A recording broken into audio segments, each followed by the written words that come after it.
can be developed through hard work, good strategies, persistence, dedication, and input from others. Where focus goes, energy flows. So focus your energy on continuous learning and stop wasting time thinking about looking smart. Build resistance, build vulnerability, build courageousness, and face adversity with a smile. Become comfortable with uncomfortable.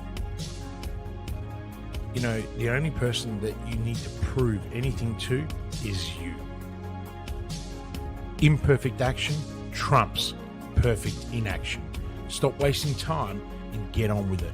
Failure is part of learning, so start learning by taking action.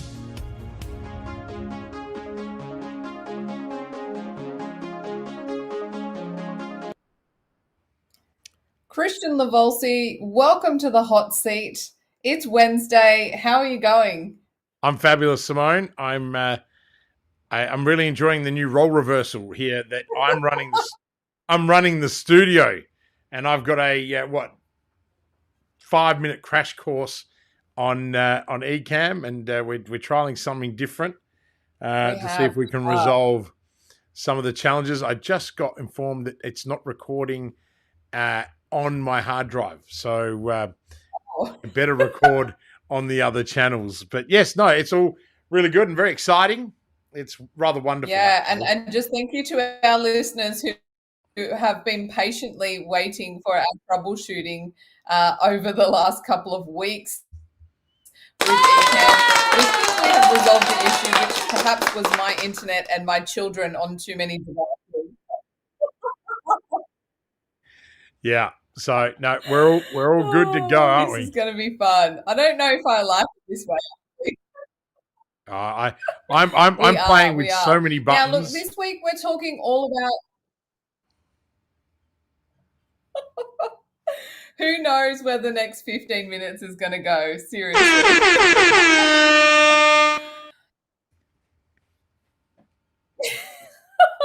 No.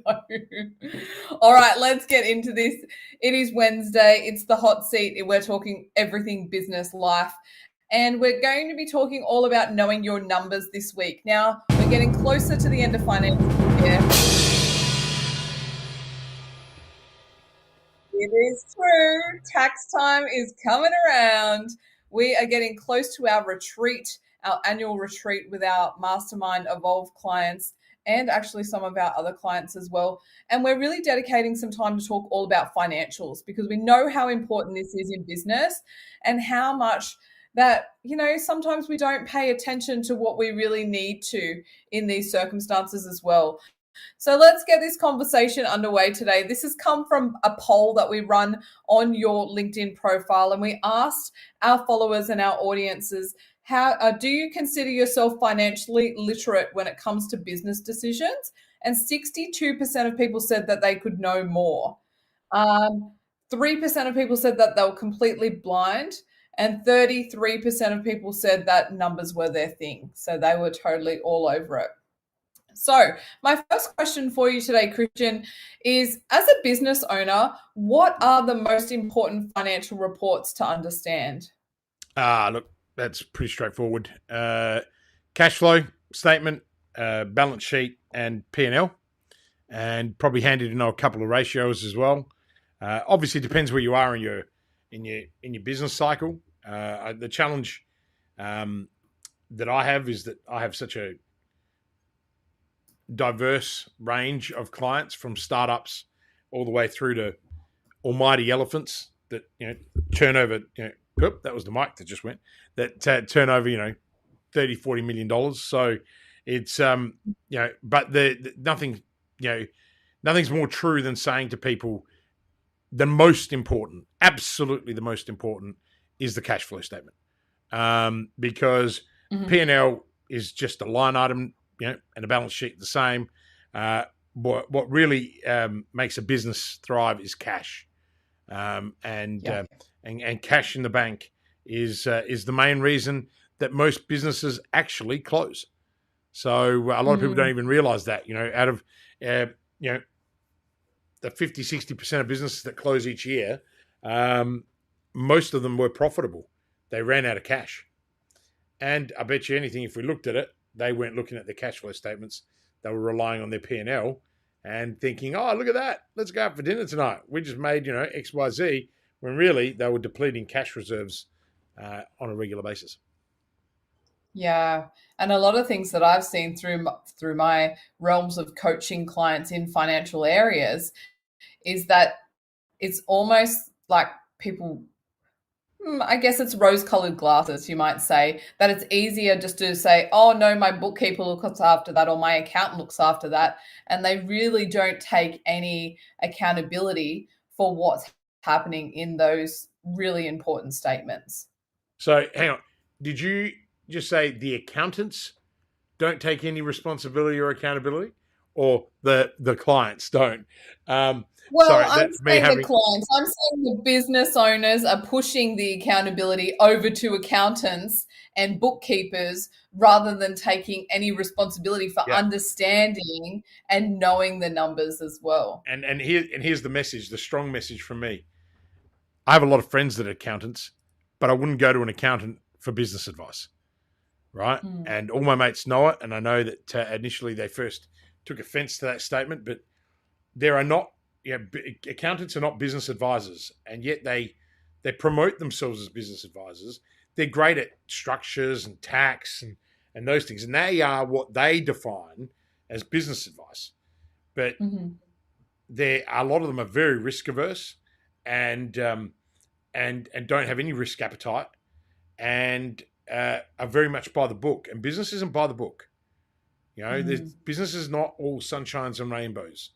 And Yeah. most accountants in a very fortunate position. It's a service based fee structure. Some charge retainers. They've got constant money coming in. They don't have Yeah. the same pressures. And just because they're doing the numbers for a firm doesn't actually mean they understand how that business operates. In fact, most of the time they don't know. So if you got a great accountant, get them involved in your business. Ask them to come and have a look at your business. Right? Yeah. Most of them don't even walk into people's businesses. I find it just, it's one thing that I just don't understand. Yeah, it is quite mind blowing. All right, let's move on to question two. And this is probably another quick question to answer, but I'm sure we'll digress into some more information. But how often should you be reviewing these financial statements that you're talking about before, the most important three? How often would you be looking at them? Well, I look at the cash at bank every day, right? Hmm. I've got lots of companies like my own, and I also have access to every one of my one-on-one clients. I have access to their Zero or MyOb. I make it a habit of going in every month into looking at their balance sheet and looking at their P&L. But Hmm. I teach my clients to look at their cash flow statement on a weekly basis. Hmm. But cash at bank, inflows and outflows, memorization techniques every single day. So technology's made it really easy because we've got Hmm. apps. So I intentionally bank with one bank. Um, maybe not the greatest idea, but I am with one bank, and I can have all 12 bank accounts open on there, and they're mine, and I know what's going in and what's going out. And I mean, it does help when you've got a sharp memory, but memory can be taught. Okay, Jim Quick says that. So when you do something over and over again, you become acutely aware. I mean, even our finance manager, she'll admit, I know the numbers of the business, all the business better than she does, and that's what she does all day long. And I can spot, like we had just out of nowhere some credit card fraud, but my credit card, no one seems to know how they got it, and it was one of the companies. And I saw it, and it came over the weekend, and I was getting phishing emails at the same time, and I was like, oh, I didn't click on anything. And I reckon it might have been someone else in the company that clicked on something, got Hmm. access to the card, and because I check everything every day, I got onto it quickly. By the time the second and third amount had already come out, bank had been notified. These guys had copped a hard fraud alert, and all the money stayed in the account. So there are other benefits from managing your inflows and your outflows on a daily basis, and this is no matter whether you're at startup or whether you are at scale up or in growth phase. Mm. Yeah. And so just to clarify, that was daily on your cash flow and weekly in your cash flow statements. Yeah. And what about your P&L and Monthly. your balance Monthly. monthly, those ones Yeah. as well? Yeah, awesome. I think that's a really great habit to get into, isn't it? It's all about just setting up that routine and doing it on repetition and being aware of what's happening. Congratulations. All right, my last question that I have for you today, Christian. Question 3. All right. So, what should you do if you don't really understand your numbers? Where do you start? Because I guess as a business owner, we're all quite proud of where we are and what we've accomplished. What do you do if you really just don't get it? Where do you go? Well, I What mean, do your you? first point of call is, you've got an accountant. Go and have a chat to them. Like that. This is actually what they are really good at. Now, they're not always really good at explaining it. Okay, but this is what accountants go and do. What is it? 3 years, 4 years with honors at uni, and when they're doing commerce, is to prepare these statements. So whether it's the financial statement, the cash flow, whether it's the cash flow statement, the P&L, or the balance sheet, this is their jam, right? So it's really important that you go to them and you ask them, to give you a high level idea. The other thing is go and see business advisors, like advisory firms like ours. We're holding our retreat, and we're doing a 3-hour deep dive on how to read financial statements, and also a whole bunch of cash flow suggestions on how to drive cash flow, how to increase cash flow, and how to make sure that you're looking at your inflows and outflows. And we do that. This is the first time we've done it in this 12-month cycle, and we know it's going to be a resounding success. And these are even clients that actually know how to do it, but it's about having a refresher. Some people go, well, Christian, you see numbers all the time. I said, yeah, well, I'm chairman of 5 independent companies that are not mine, and and I also sit on 2 other boards. So I'm looking at financial statements all the time, and even I struggle. Like, it's not, like, I get it, I know how to do it, but when you're looking at so many different ones that are structured differently, it changes. So, I carry a cheat book with me that gives me, the calculations of things that I need to know, and I have certain KPIs that I look for, particularly in the board roles, the chair roles, because obviously I've got a fiduciary responsibility around the numbers, and as a chairman, I sign off on a report that everything is true and correct. So I take that responsibility very seriously. So Simone, yeah, look, I'd be going to my accountant absolutely first, and then business advisors, and here's another point. It sounds like I'm just shitting on everyone, but I kind of am, because I'm a bit fed up with this stuff. There are so many bad people out there giving advice, and poor business owners are getting caught up in the marketing hype, right? I urge you, if you're listening and you want to be part of something bigger and more meaningful, is you need to get your head around, right, how to pick the right people, and ask them, test them, get them to to speak about this. I mean, we openly come on a show that goes live, right, to thousands of people, and we give the information away, right? That should instantly be like, hey, shit, this person knows what they're doing. When you're ready, then pick up the phone and call you and have a chat with you, and see if one of our programs is a good fit for them. Unfortunately, if you're trying to get me one-on-one, I'm pretty sure now it's blown out to 9 months. So, I'm blessed and I'm grateful for the opportunities that we have. So, keep it coming. Don't ever stop. It's like when I owned restaurants that were, right at the top of their game. People just stopped coming because they couldn't get in. And I'm like, no, don't do that. Keep knocking on my door. And if you're persistent enough, we'll make time. I know. It's one of those things, is that your one-on-one clients actually don't leave. So there are no spots that really open up in your schedule. Just somehow you seem to find more time, which we are always in awe of. Well, my wife has made a point now that there is no more time. So she's made it very clear that me getting home, leaving early. Well, I work from home from about 4:30 in the morning now. First calls are at 5. Then I take the kids to school. Yeah. And so, then it's the keys getting home, so Tracy's been doing a lot more picking up of my children in the afternoon because that's the slot that has been filled, and I don't feel comfortable with that.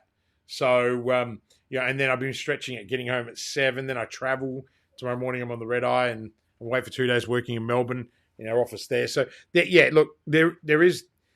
I know everyone can be in awe of how I find time, but I think the universe also provides that time. There's a client that I'm really excited about starting to work with. They're in the organics food business, and they've been patiently waiting for 4 months.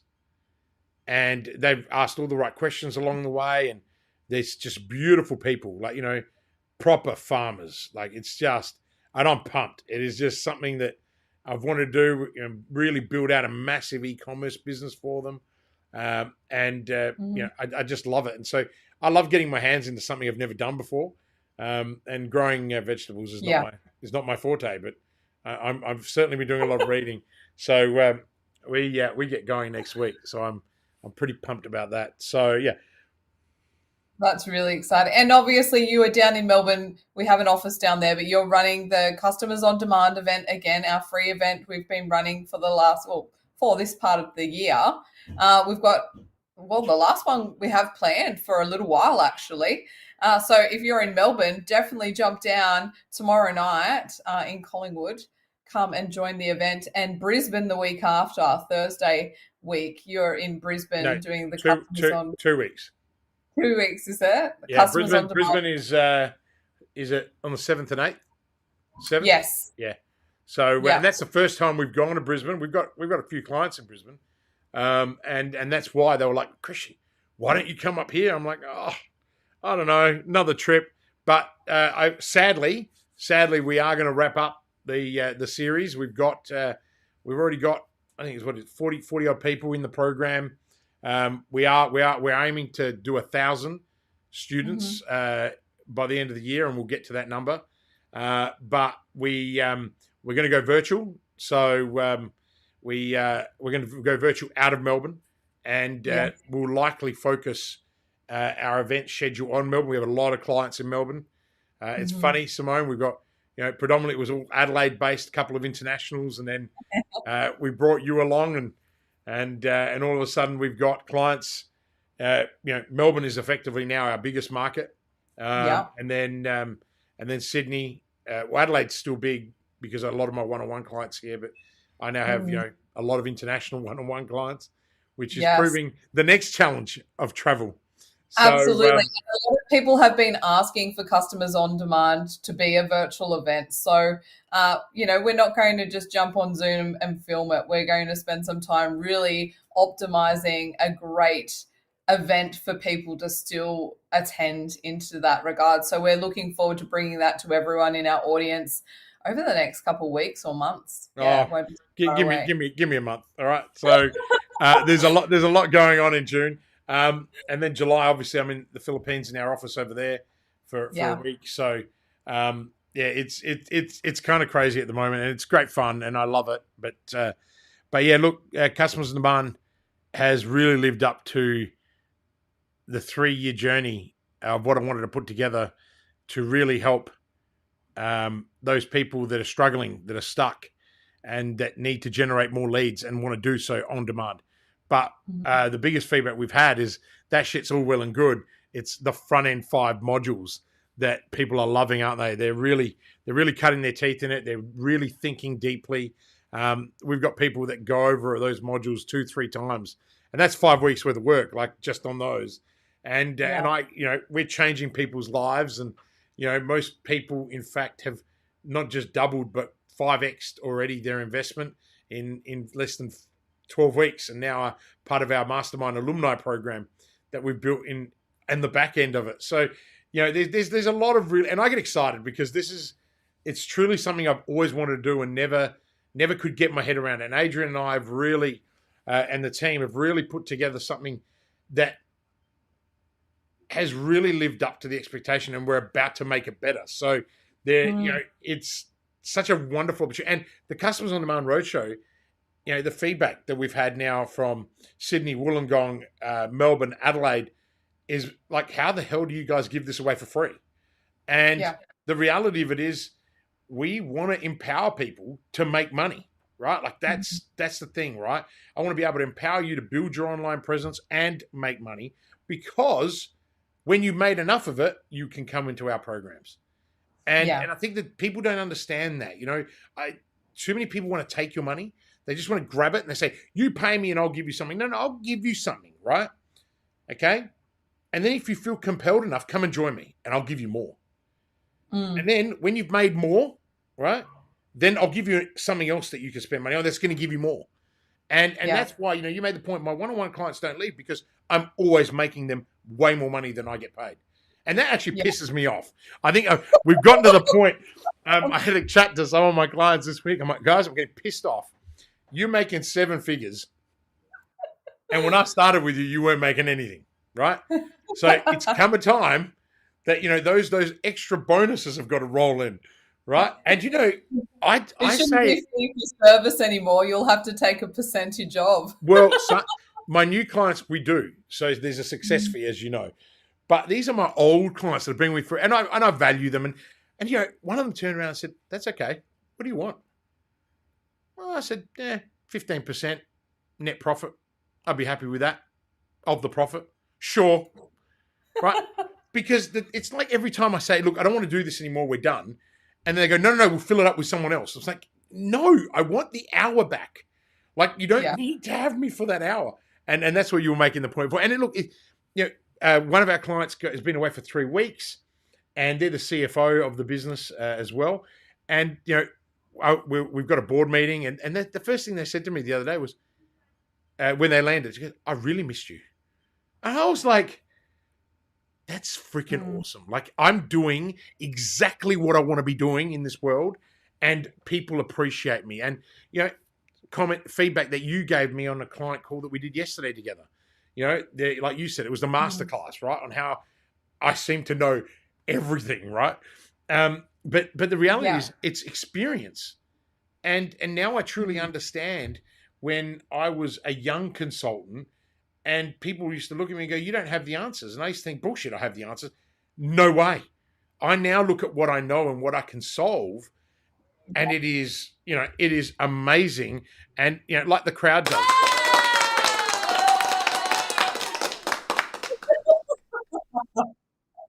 So look, we've been absolutely on this for way Christian too long. Levolsi, I know your schedule is so packed, and I've got a call in 7 minutes, so I've got to go. And Leonardo, they want to see you sometime tonight, so I'm going to wrap up this call. Thank you very much for your time, as always. We hope to see anyone who's in Melbourne tomorrow night down and join us for Customers on Demand. That would be amazing. And we will definitely share the links into the comments here too, so anyone can register for Brisbane coming up in 2 weeks. All right, Christian, let's wrap it up. You're pulling the final triggers on the screen. I'm pulling the shots. All right. Ladies and gentlemen, here's your outro. Until next time, live with purpose. Working with Christian is a game changer. Hi, I'm Adrian Lee from GrowthLink Coaching and Consulting. I started working with Christian in August 2020 as his LinkedIn growth consultant. We worked together on his LinkedIn brand for about 12 months before becoming business partners in Growth Outsourced late 2021. Christian is a hidden genius. He helped me break through a significant financial target by restructuring my growth consulting online business offer. I don't know of any one person who can give you so much focus, clarity, and structure to live your purpose and get shit done. He holds you accountable to your words and gives you the tough love when you need it. I love his no BS approach to business and life. Everyone needs a Christian Levolsi in their life. Do whatever you have to work with Christian. This is just the beginning for us, and I am super pumped to continue growing together. Thanks again, Christian.